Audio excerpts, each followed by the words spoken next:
फवाद चौधरी साहब हमारे साथ हैं, उनसे बात करते हैं। फवाद साहब, पंजाब में तो खासी क्लियर ऑप्शन, तो क्या अब री इलेक्शन होगा, क्या होगा?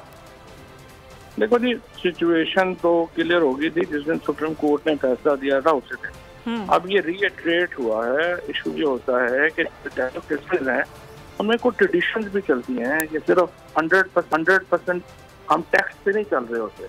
अब जब ये फैसला आ गया तो हमजा शहबाज में अगर थोड़ी सी भी कोई पॉलिटिकल गैरत होती तो फिर आप इस तरह से करके कि वो इस्तीफा दे देते, लेकिन उन्होंने इस्तीफा देना जो है वो मुनासिब नहीं समझा।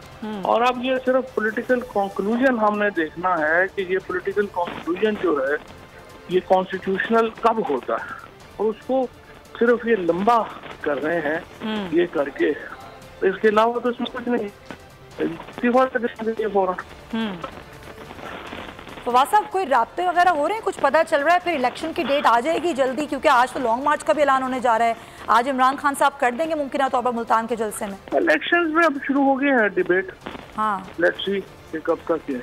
तो यानी कि आपको लग रहा है कि ये ऐलान से पहले ही कुछ इलेक्शन का डेट आ जाएगी, ऐसा कुछ हो जाएगा?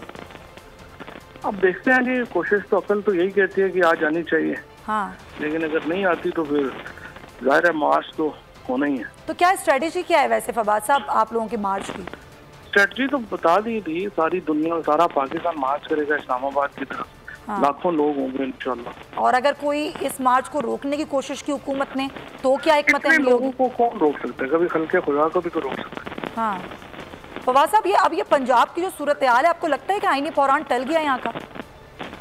नहीं, आईनी बहरान ये सियासी बहरान है, इसको जल्द से जल्द खत्म होना चाहिए।